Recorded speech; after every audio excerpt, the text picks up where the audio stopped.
Australian PlayStation ninyo din ha guys. So naata diri karon sa thrift store kay namasin na sad ta mo check unsa atong makit-an nga nindot diri sa Salvation Army.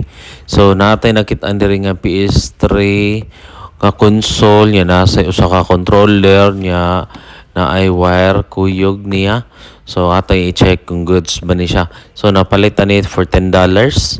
So atay check kung goods pa. So aside na nasa siya games nga atong napalit for $12 kani silang upat na kabuok ka games atong nakita kaya dito nila nga bligya.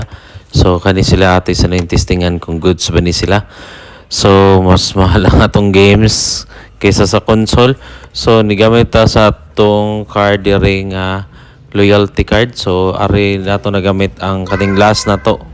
So ang card na to ani kina na may 50% off sa atong gigamit. So $5 na lang na siya kani siya kay tag $6 usa $3 na lang.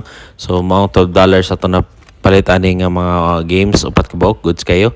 So nara ato nang testingan ang PS3 nga $5 nga ato na palit goods ba ni? Let's go.